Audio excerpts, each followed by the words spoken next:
Hello, everybody. It's another podcast focused on gut health. So you can learn how you can take ownership of your health and start creating your future self today by taking action on improving your microbiome and healing and sealing your gut wall lining that we probably all have a little bit of leaks in our gut, leaky gut. So let's talk about leaky gut today, and if you have any questions, just put them in the comments below and somehow we can tackle different topics next time. I have so many topics for you on this video blog that I'm diving into. So I've got a big lineup. So I'd love to hear back from you what you want to hear more of.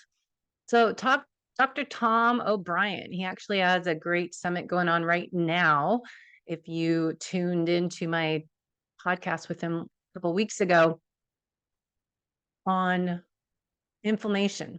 And if you go back to my previous videos last few weeks talking about Dr. Fasano's research on all disease starts in the gut, but a leaky gut. So Dr. O'Brien has a 6-page PDF leaky gut guide you can find on his website. So I want to go over it with you because I think we need to keep hearing this over and over again. What is a leaky gut? Dr. Tom O'Brien says leaky gut is another term for intestinal permeability. Your intestines are a tube twisting and winding around inside your abdominal area. And if you were to take it all out and straighten it, this was what's crazy, it's 20 to 25 feet long. If you cut, or the cut has a lining inside a tube-like cheesecloth, is what Dr. Tom O'Brien always refers to these great analogies. So you can picture this a little better. The cut has a lining inside of the tube like cheesecloth. It strains out large food particles and only allows small molecules to pass through. Your enzymes act like scissors, cutting away and breaking down proteins. So you can imagine those proteins are a pearl necklace, and the enzymes cut the pearl necklace into smaller strands until the pieces are one pearl only. Isn't that great analogies? Easier way to understand. So now that little individual pearl is ready to pass through the cheesecloth. But what happens? When we eat, the protein should be fully broken down. Hydrochloric acid in our stomach, the organ, the stomach, breaks down proteins into individual amino acids. Those amino acids pass through to the small intestines and they are absorbed and used throughout the body. Every tissue and organ is made of amino acids. Hydrochloric acid prevents amino acid peptides from passing through the small intestine. If they do get through, they cause inflammation. Inflammation causes intestinal permeability, or we call leaky gut. This also happens when we ingest things as gluten that have a hard time breaking down. So, how does a leaky gut impact your health? We talked before about Dr. Fasano's research that does all disease start in a leaky gut? And chronic inflammation comes back to looking at our gut health. So if you get a tear in your cheesecloth, larger clumps of the pearl necklace can get through. When they leak out, your body does not recognize it and mounts a response, an immune response. This is how we develop sensitivities, food sensitivities. When you develop antibodies to these aminopeptides, your body will attack any tissue and organ in order to respond to that threat. So your body will attack any tissue or organ in your body that matches the same amino acid sequencing. Now, what comes after that? Autoimmune mechanism. What role does leaky gut play in autoimmunity? So Dr. Tom O'Brien He says, we knew that leaky gut seemed to exist a lot in people with autoimmune conditions. This begged the question, which came first, autoimmune condition or the leaky gut? Studies now suggest that leaky gut breathes life into autoimmunity. The gateway in the development of autoimmune diseases is almost always leaky gut. This happens through intestinal permeability. Here's a great analogy. Picture wooden log. This would be the genes you were born with. Now, you pour fuel on the log and light the match. These are triggers that, under the right conditions, will cause the log to be on fire. Without oxygen, though, that fire won't take. Leaky gut is the oxygen that gets it going and keeps the fire burning. So, in other words, our genetics plus triggers plus leaky gut equals autoimmunity. So, talks about this equation. How do we get autoimmunity? So, let's say you're diagnosed with an autoimmune condition as Hashimoto's. This implies that you have a leaky gut that needs some attention for immediate healing. Pre-diagnosis, which I don't think anyone in traditional medicine seems to get diagnosis that they have a leaky gut from their doctors. Maybe if you start to see a naturopath doctor, they might find this. Pre-diagnosis, you may not know what your genetic coding puts you at risk for. Your family history is a pretty good indicator of some potential risks. So the unknown in the equation is your trigger. What is that trigger? Genetics plus trigger plus leaky gut. What's the trigger part? This is where we have to do some detective work. And that's what we do as FDN practitioners. We're more of a health investigator and spend hours putting the pieces of your puzzle together to restore your health and vitality. So we want to test, experiment, see how you react, course correction. But without identifying what your trigger is, you may continue pouring fuel on the fire. You may not be able to change your DNA, but you can heal your gut. This will eliminate known triggers that are causing inflammation. So you can look on this link, it shows a video of leaky gut in real time. So what causes leaky gut? Inflammation, whether it's diabetes, Alzheimer's, high blood pressure, cardiovascular disease, arthritis, almost every degenerative disease is a disease of inflammation. At a cellular level, it's always on fire. So he says the question is it a brain cell or kidney cell? Is it gasoline or kerosene? But when you have this bigger picture, we can see and understand a little bit about what is on the fire. Then the question always comes up, how do you put the fire out? So we want to look at what may be fueling your fire. What is the source of your fire? So this is what his inflammation equation that's going on right now. Environmental exposures that cause leaky gut. Let's go into these. Gluten. When referring to gluten, people are usually referring to the toxic gluten proteins. This exists in wheat, rye, and barley. He says, no human alive has the enzymes needed to completely digest the protein gluten. So when you look at the nutritional benefits of wheat, for example, gluten is the dark side of this argument.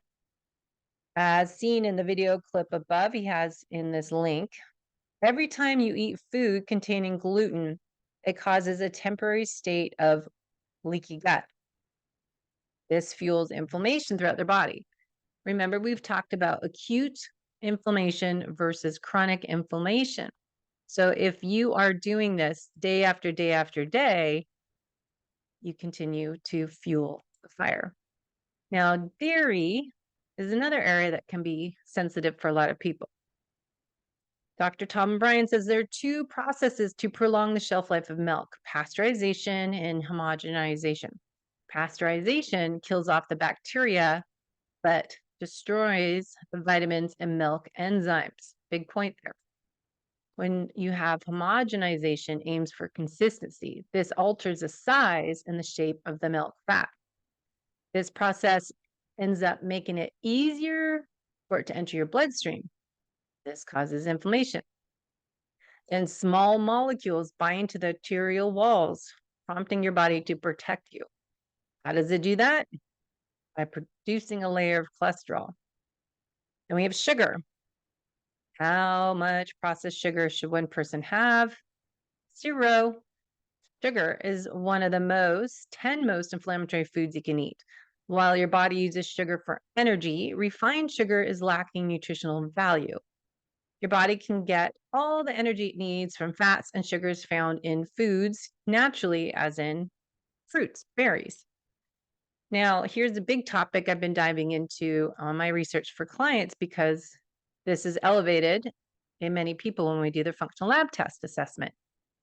Elevated or excessive lipopolysaccharides, LPS. LPS is a type of endotoxin produced inside your body.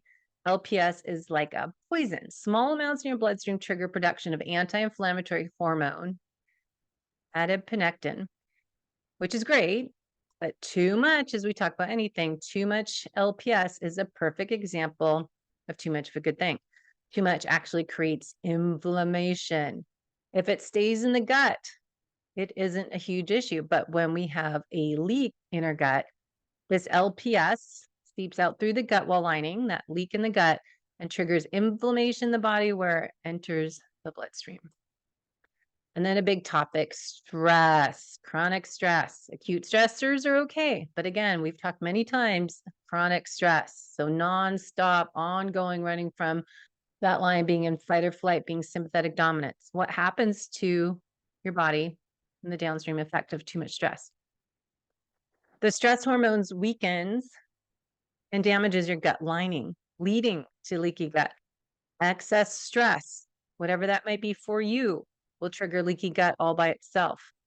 LPS breaches the cell walls and floods into your bloodstream. Your body senses more stress and triggers inflammation. You begin a never-ending cycle. You have an on-off switch in your body. You're either in fight or flight or rest and digest mode. Parasympathetic is rest and digest, sympathetic, fight or flight. So the body is designed to stay in the rest and digest mode most of the time where it functions best.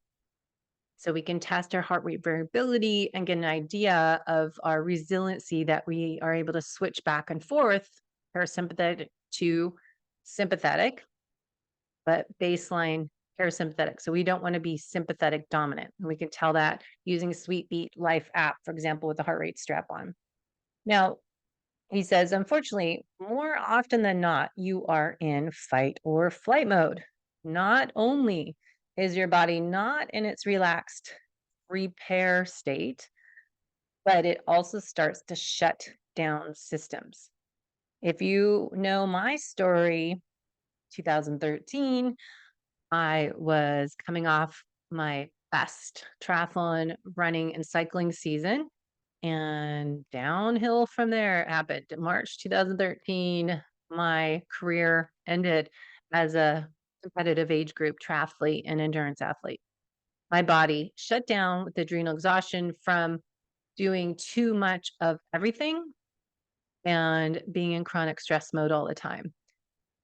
You might call it adrenal exhaustion, chronic stress disease, and metabolic chaos. So when we are in emergency mode, our body's just in constant stress mode. The trick is to look at what Dr. Tom Bryan says, offering your body as much support as possible, limiting stressors, external and hidden internal sources we talk about. This allows your body to ideally, we want to get back in this proper restorative state. Okay, so how can you fix a leaky gut? This is where we need to individualize it and get order of operations. Where do we start? I order functional lab tests for client. We identify this, but we can do nutritional therapy, intake forms, and assessment in our NutriQ and really identify, do we have a lot of signs and symptoms of leaky gut?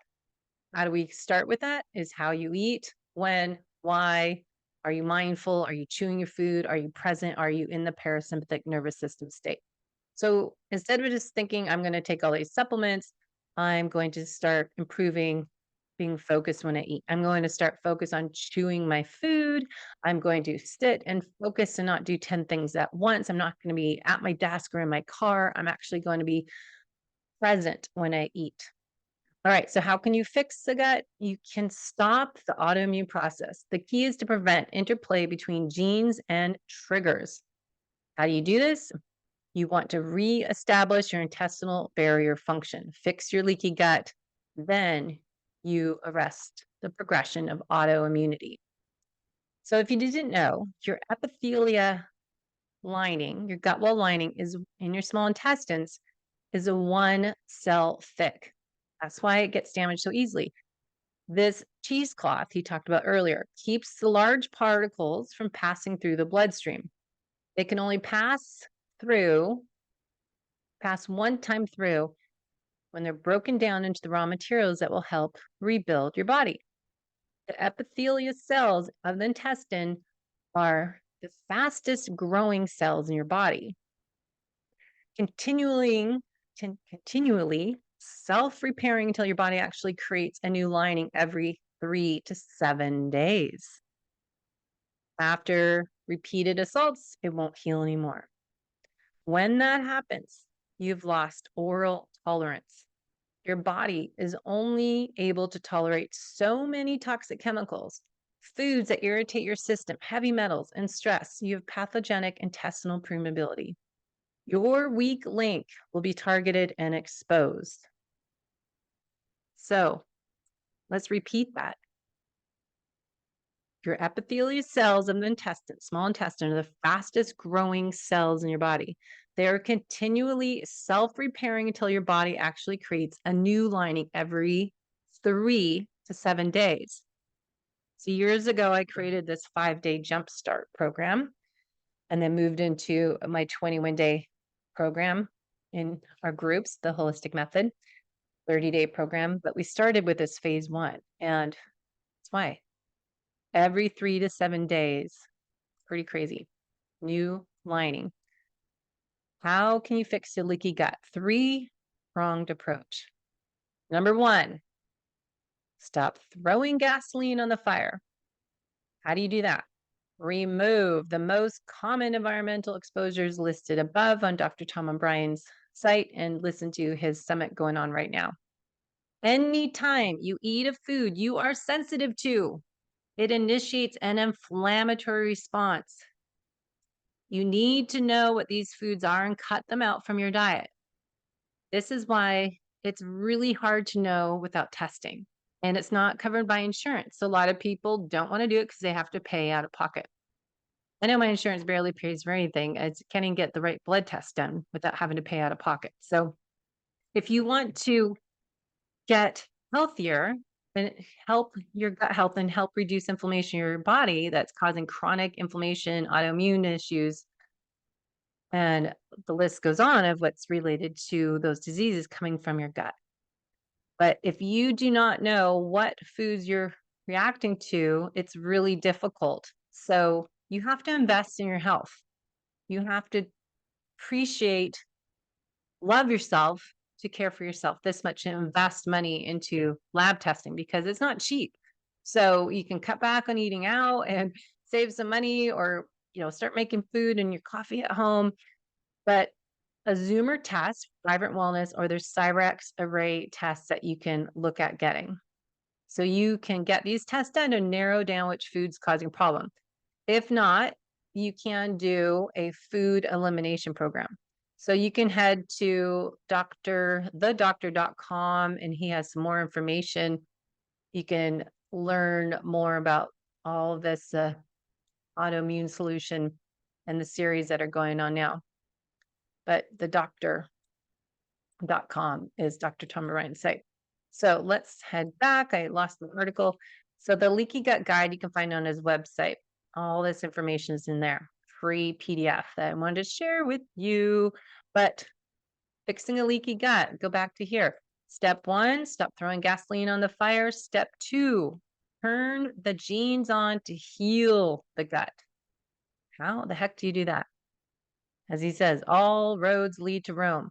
Many different roads will lead to Rome. Many different things can help heal the gut. So we need to individualize it. What works best for you? We don't know until we try. So you might hear about vitamin D, turns the genes on to heal the gut. Maybe glutamine does or does not. You hear about fish oils to heal the gut, glutamine, colostrum. So you need to try things out. So everyone's a little different. Colostrum might be beneficial for you to help healing the gut. He says it takes weeks and weeks to heal it, but you have to turn the genes on to start this happening. So he says you need to close the spaces between the cells inside your digestive tract, your small intestinal area, your gut wall lining. We have 22 different nutrients in our gluten sensitivity packs that they have. You can get on their my full script. They're designed to turn the genes on to heal the gut. So he's simplified the basics of turning the genes on to heal the gut. 2 things. 1, a daily gluten sensitivity pack, and 1 scoop of colostrum powder. So you can find all that on my full script. If you head to full script, it is Debbie Potts at the end, but you can set up an account on my full script, Debbie script.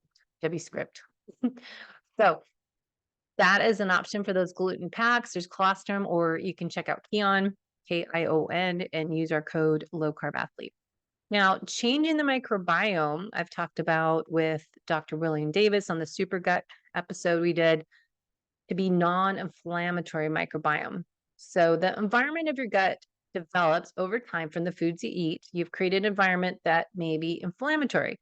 Your microbiome itself may be inflammatory. You have to work on these 2 things. You need to change the microbiome itself while you're putting out the fire and turn the genes on to heal the gut.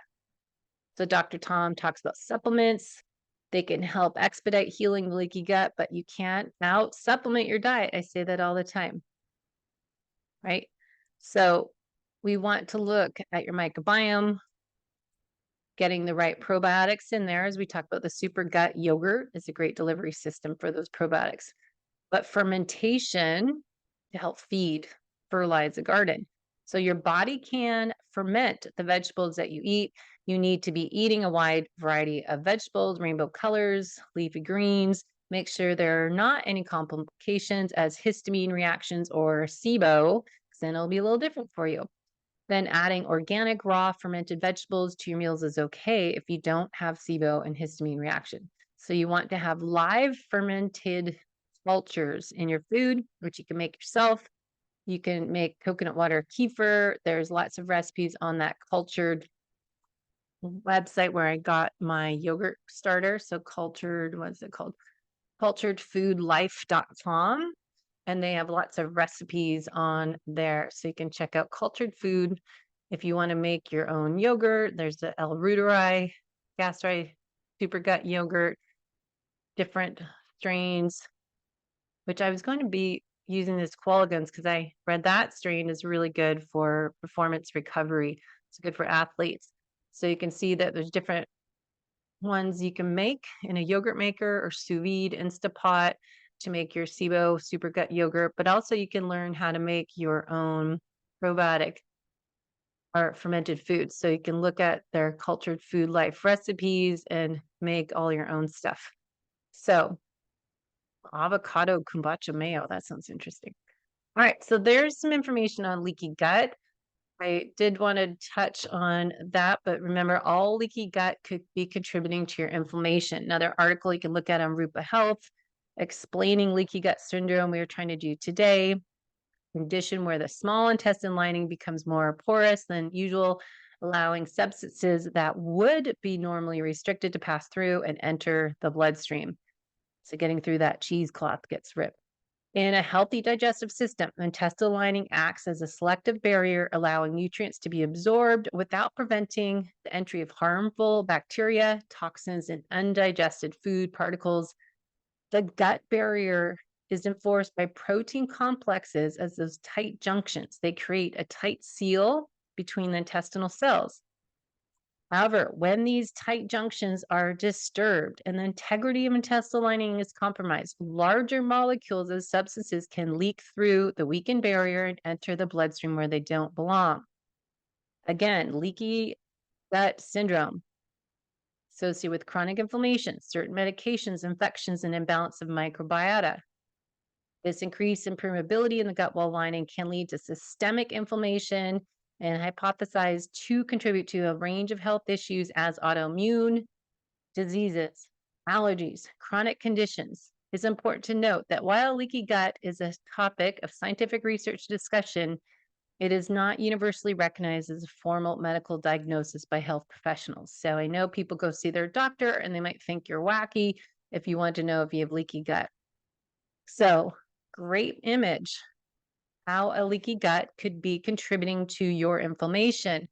So, as we just went over again, these tight junctions, you get here's normal tight junctions, right? In between these villi, mucus layer. That's why we do that green tea and the clove extract. Good bacteria here, good protection, food particles come in. Only what gets through that's broken down enough gets through here. If we have dysfunction, gluten, viruses, bad bacteria, toxins that are here in the small intestine. Now, look at this tight junction. There's no blockage. They get through these cracks. So the cheesecloth gets torn. So we have faulty tight junctions. So again, good resource is I order my lab's triggers of leaky gut. You can learn all this on the Rupa Health.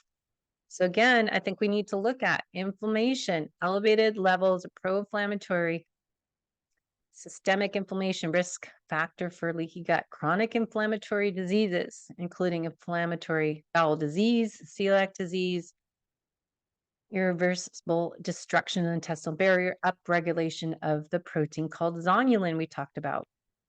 Zonulin plays a key role in regulating the gut wall lining by mediating the opening and closing of tight junctions. So go back to the picture. Zonulin works on here, managing the guard, making sure who gets through and who doesn't through. But if that gets damaged, we've got issues. So inflammation, overexpression of zonulin can lead to prolonged opening of the gates. They don't put the drawbridge up and down, it stays up. So why does that happen again? Diet dysbiosis. We're going to go into the next episode, short chain fatty acids. I find this fascinating. So eating a nutrient poor Western diet and sugar, processed foods, saturated fats, alcohol causes gut inflammation.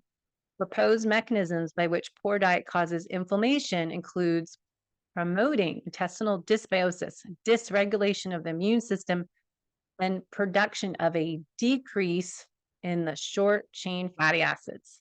Western diets have been linked to dysbiosis, microbial patterns as reduction in different bacteria, and altered microbial composition has been implicated in the mucosal barrier dysfunction and inflammatory response. High rates of intestinal hyperpermeability have been observed with people with food allergies, intolerances, and sensitivities.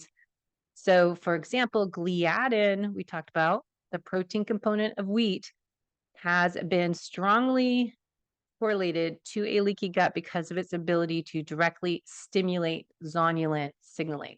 So that's why we talk about with Dr. Willie Davis, Dr. O'Brien talking about zonulin and gluten gliadin. Also, medications, antibiotics, we know disrupt the healthy balance of the intestinal microbiome, leaving the GI tract vulnerable to dysbiosis and opportunistic infections.